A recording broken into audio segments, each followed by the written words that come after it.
another day of mourning. Before we start officially the day of mourning, and people do have the agenda there in front of them, I didn't actually run up enough copies. I didn't anticipate the great crowd that we got today. The weather was willing, and believe it or not, we had none of those mayflies for those that have been here in the past because they're quite pesky.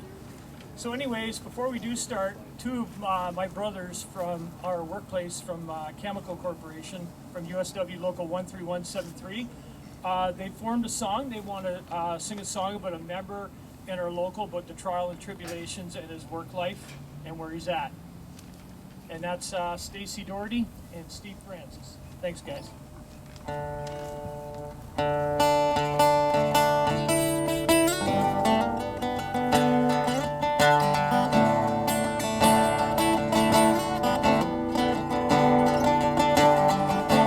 Started going in his younger years. Always wished it would be his life. Memories back to when he was a child, sleeping under starry skies.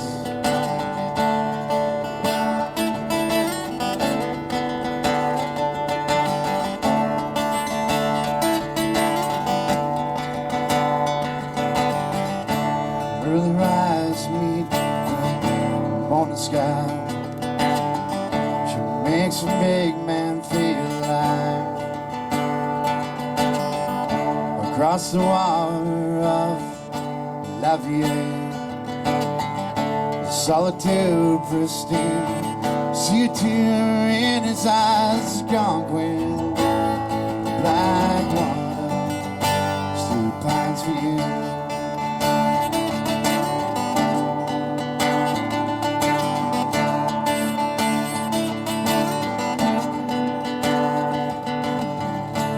Later years have taken a bitter toll.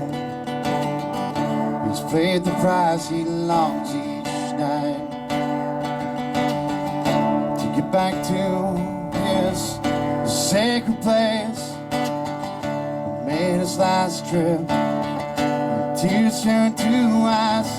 Gone wind, black water, still finds you.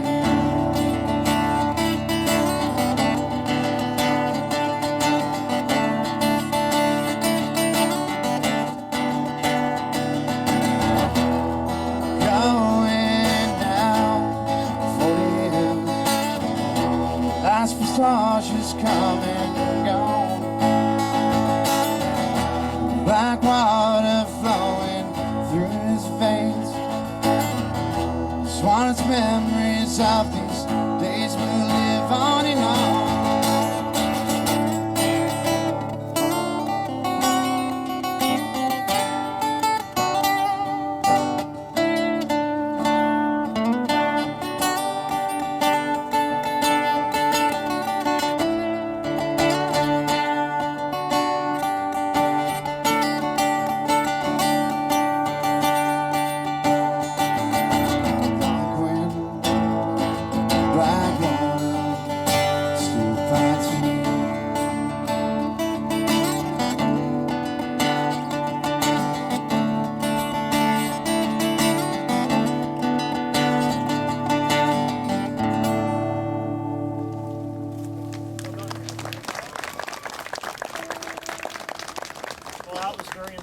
Well done by the brothers.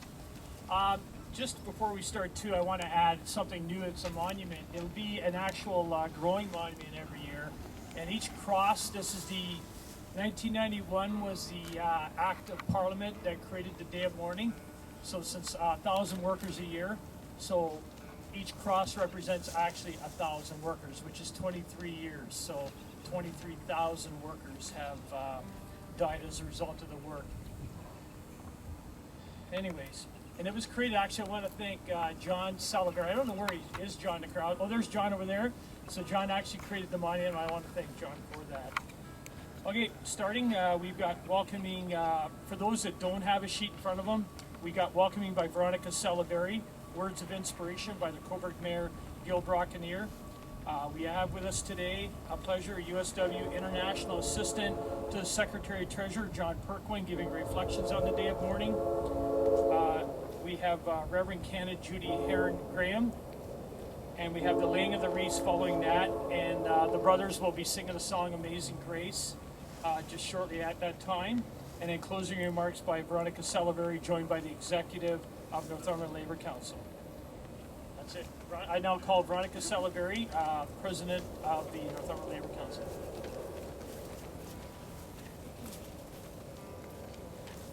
Good afternoon. Good afternoon, brothers and sisters. Actually, I would like first to thank you, all of you, for being here today. And the only thing I would like to start with is saying, what about unions? Unions are not only about decent jobs for workers, although the labor movement also works hard to make workplaces safe for everyone. Every year, thousands of workers die in the workplace due to an injury, illness, or occupational disease.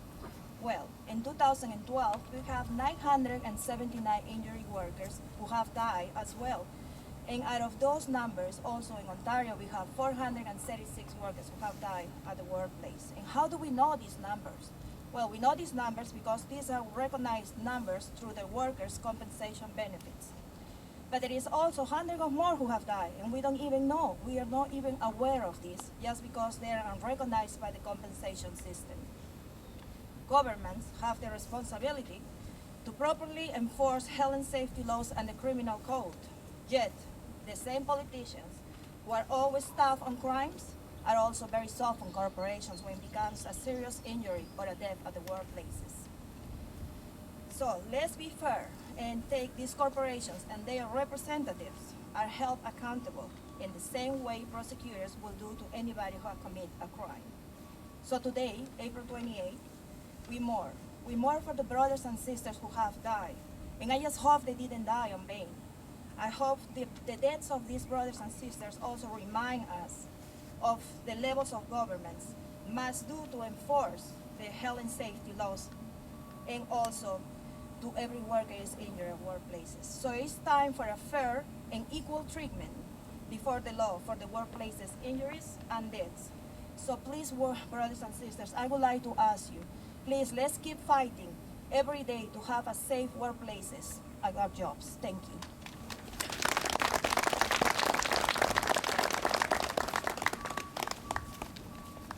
Thanks, Veronica. I'll now call ahead the Coburg Mayor, Gil Brockenier, for words of inspiration.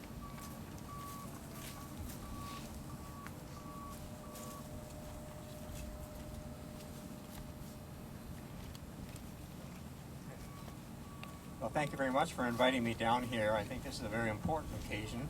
And you know, how we make progress today is we make progress through awareness, bringing awareness to everybody's eyes that, you know, there are situations that need to be improved on.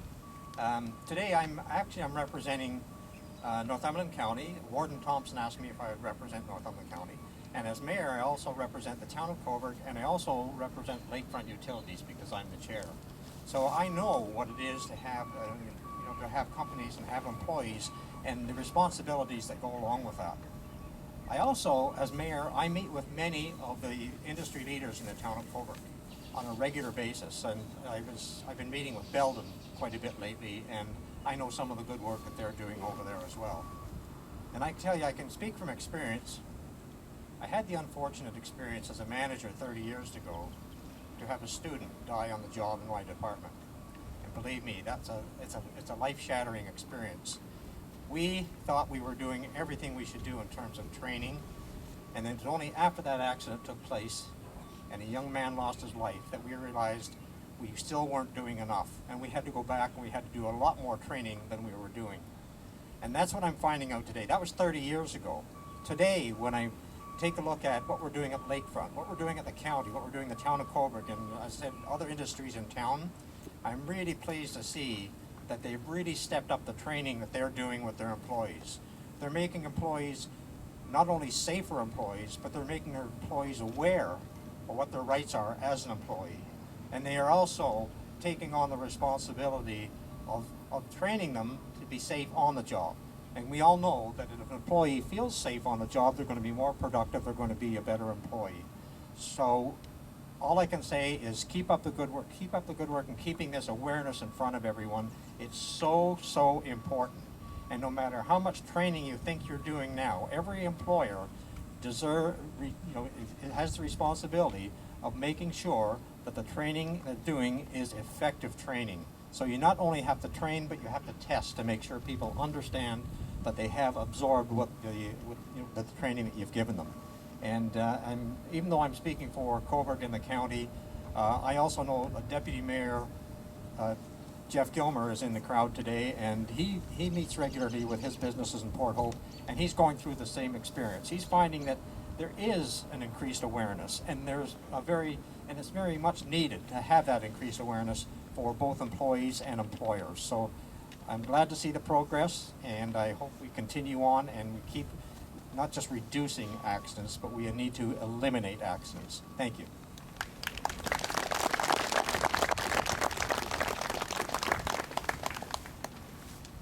Thank you, Mayor Gil Barkanier, and I did fail to mention the deputy mayors here today for the town of Cobourg, Jeff Gilmore.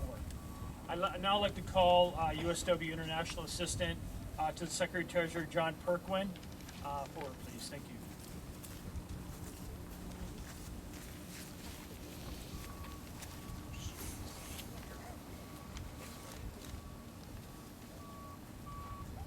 Good afternoon. What a beautiful day. I have to tell you, unfortunately, I've been to many of these types of events across North America, but this has to be one of the most beautiful settings, and I commend you for having chosen this location. I think it's a great place to sit and reflect as to what's happened in the past and take a look at there at the same time. I was heartened to hear the mayor talk about training and to hear that other companies are doing that as well, because that's what we need more of. We need more progressive employers who understand the benefit of training and raising the level of awareness in their workforce. I wish it was like that everywhere, and I wish it had been like that years and years ago, because if it had been that way, we wouldn't have to be here because of these thousands of deaths that Chris talked to you about. Having said that, this year marks a number of milestones, and not everybody may be aware of them, so I want to touch on them. I'm going to talk about one in particular. This is the 30th anniversary of the CLC's movement to have the National Day of Mourning across the country. Chris talked about the federal government having proclaimed it in 1991, but the CLC actually started the whole thing in 1984, excuse me. So this is the 30th anniversary. The day was chosen, April the 28th, because that was the day that the Workmen's Compensation Act in Ontario was proclaimed into existence. And that took place 100 years ago in 1914. So this is the 100th anniversary of the Workmen's Compensation Act, now in Ontario known as the Workplace Safety and Insurance Act. Many of you have heard the expression, and it's used often on today, mourn for the dead and fight for the living. Those words are actually attributed to a woman whose real name is Mary Hayes, but many of you may have heard of her as Mother Jones. Her actual words were pray for the dead and fight like hell for the living. She was a friend of working families in the early 1900s, late 1800s. She was a strong advocate for the mine workers in the United States. And this is the 100th anniversary of the Ludlow Massacre, which took place in Ludlow, Colorado. Probably many of you haven't heard of that, but that was a huge tragedy foisted upon mining families who had been thrown out of work by a rich baron named John Rockefeller, who owned the Colorado Fuel and Iron Company.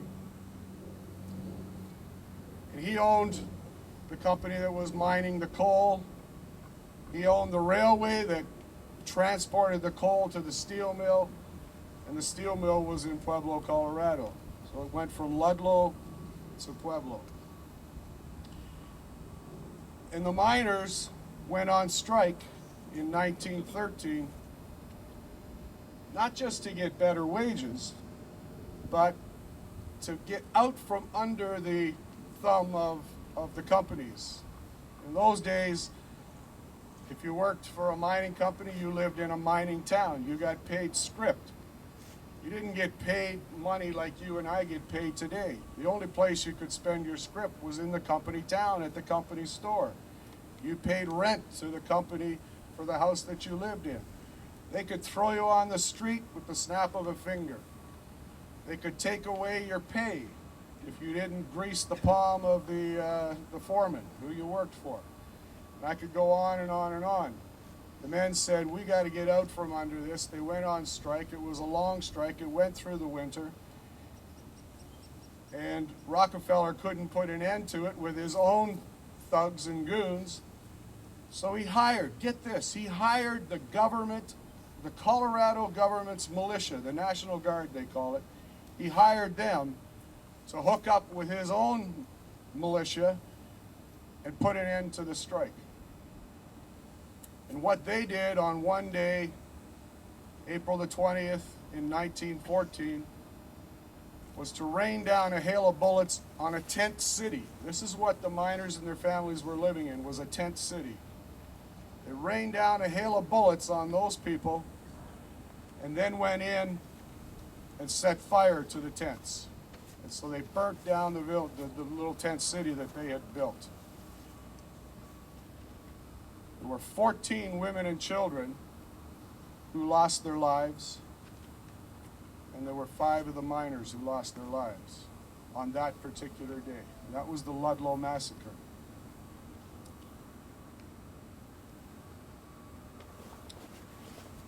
This is also the 40th anniversary of a wildcat strike that took place in Elliott Lake.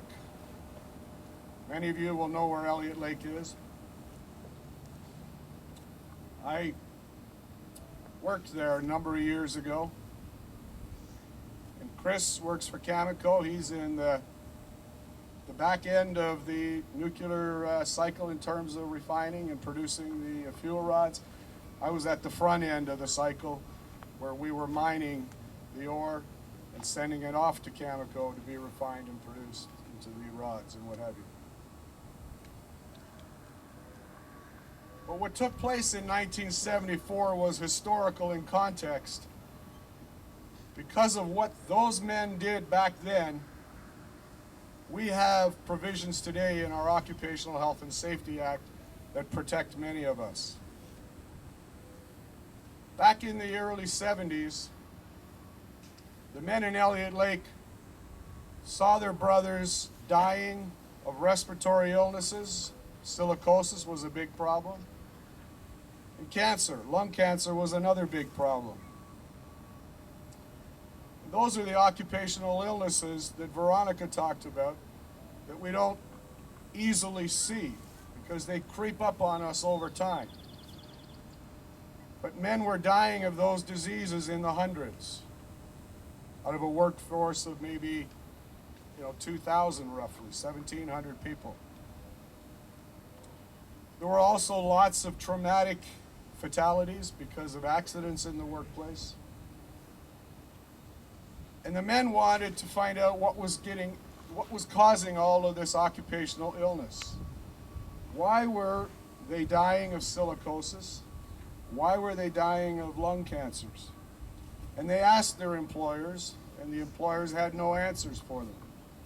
They asked the government, what's going on in our workplaces? And the government says, don't worry about it. This was the government of the day, said, the dust you're breathing is nuisance dust.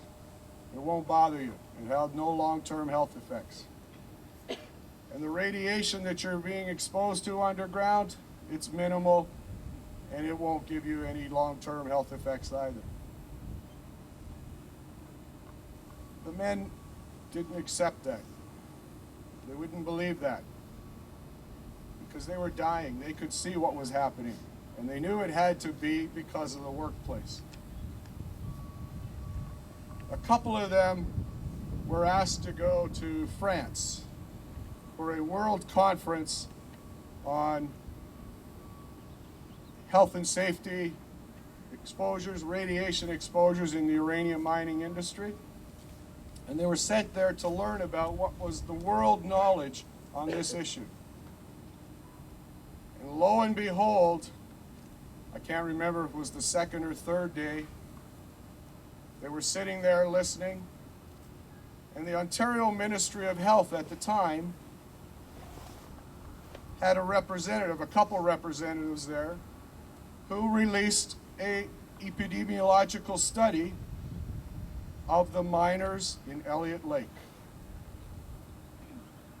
After having told them there were no such reports, no such knowledge, no such studies being done, they released a report in Bordeaux, France, that showed where only 13 men would have been expected to die because of lung cancer, 41 actually died. Almost 3 times the expected rate. And it was attributed because of their exposures to radon in the uranium mines working underground. The poor ventilation that they had and the silica dust that was ever present in the hard rock mines up there. They were flabbergasted. They brought that home to the men in Elliott Lake, and it didn't take much for the men to say, that's it. They had a general membership meeting on the afternoon of April the 18th in 1974. That meeting ended, and they immediately went to the mine site and struck a picket line.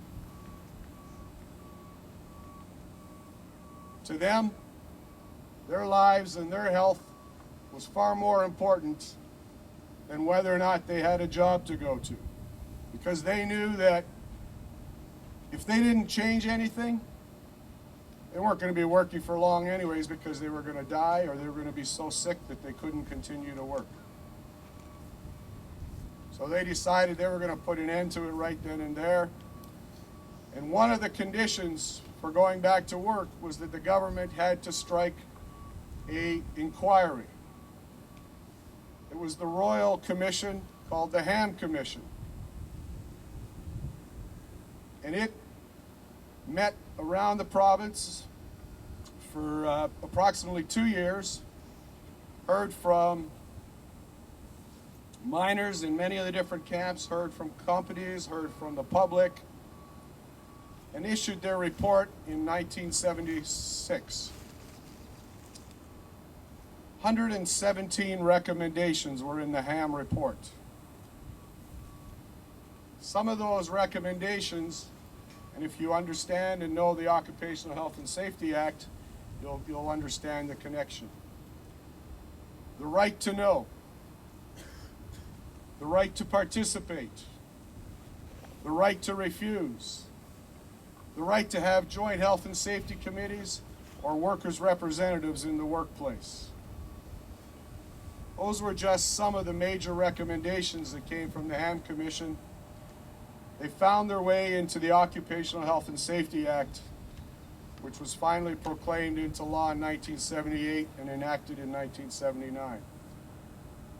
With the Occupational Health and Safety Act, most working women and men across the province of Ontario finally had some protections that they could count on to help them be able to go home at the end of the day as healthy as they were when they started their day.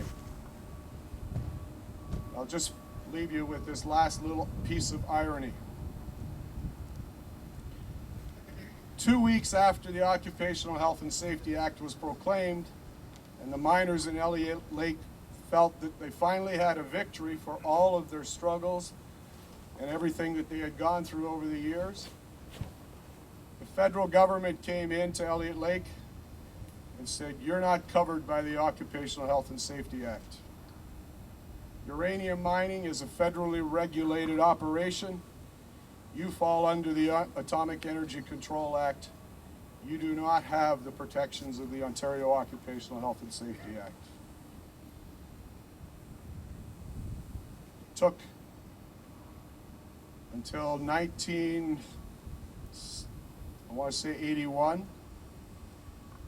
the miners in Elliott Lake, we were able to negotiate language into our collective agreements that forced the companies to live up to the standards of the Occupational Health and Safety Act. But it wasn't until June 18th, 1984, that we finally got agreement from the federal government, the provincial government, the two major mining companies, and the union that the Atomic Energy Control Act would be amended and changed to include, for the miners in Elliott Lake, the provisions of the Ontario Occupational Health and Safety Act. So from the time they went out on strike, it was another 10 years before they finally got legislated protections that they had fought for. Sisters and brothers and friends in the community, we have to always remember that what's in that green book wasn't given to us because people wanted to give it to us. It was fought for. People died for that. People bled for that. There was carnage of untold numbers that took place in the workplace. And we must always remember, we owe it to those who came before us. As Mother Jones truly said, pray for the dead, fight like hell for the living.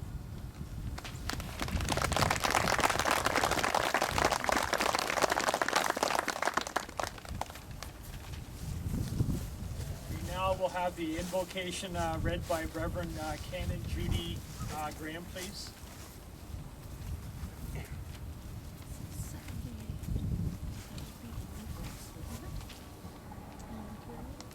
Thank you. It is an honor to be here on a day when we both remember, but also galvanize ourselves to continue to work. Let us pray. Gracious and loving God, we thank you that you have given us hands and heads and hearts to work, to provide for our families, and to make the earth a better place for all people who live here. We ask your healing for all who have been injured at work, and your strength for all families whose lives have been disrupted due to workplace injury. We ask your consolation for all who grieve the death of a loved one who died as a result of a workplace accident. Kindle within us the will to work together to make all workplaces safer. Give employers the resolve to create safe workplaces that respect the dignity of every human being. We ask this in the name of your Son, our Savior, Jesus Christ. Amen.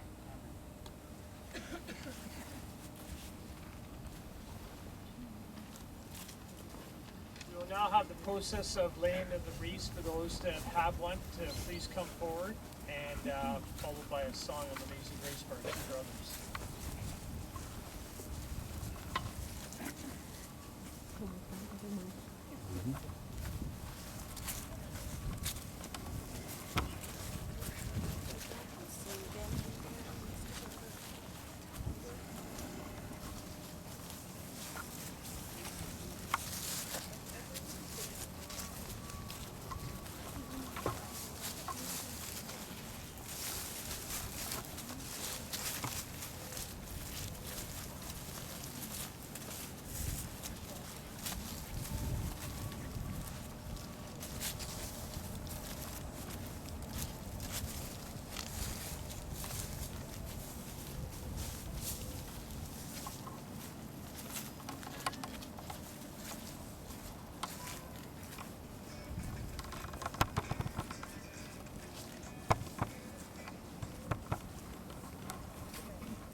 sweet the sound sailed a wretch like me.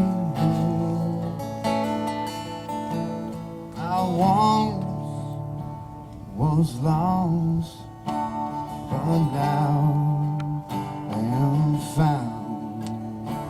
'Twas blind, but now I see. 'Twas grace that taught my heart to feel, and grace my fears relieve.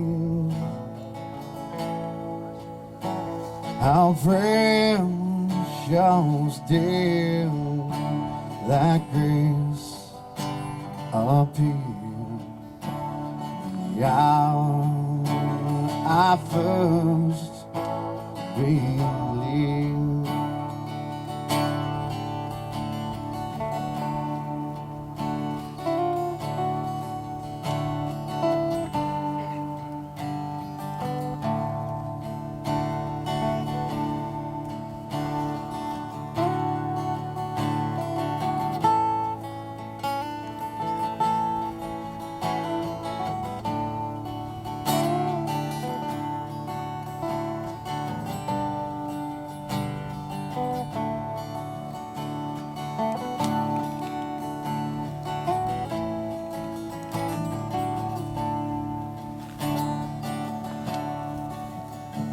When we've been here 10,000 years, bright shining as the sun, we've known less days to sing God's praise than when we first begin. Amazing grace, how sweet the sound that saved a wretch like me. I once was lost, now I'm found. Was blind, but now I see.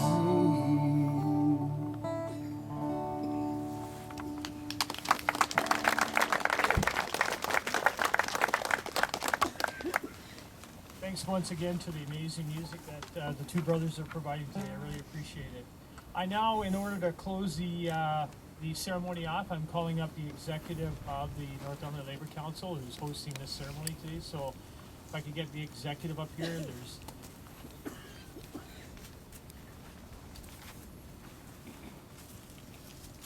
So I guess on behalf of the executive as political action chair, I just want to say thank you for coming out today. It's been a great day. We had great weather, no mayflies. I do welcome you to sit back, and there is some drinks here. I'm not sure of when the coffee and donuts and muffins were supposed to arrive, but obviously they're late and they're not here yet. They're here. Are they here? Yep. Okay, so they're going to be here. So if you can hang back, I do have coffee coming and some treats to talk to other people here if you wish to. It's great just to have a chit chat after. So I just want to say thank you, and that's it. Thanks for coming in.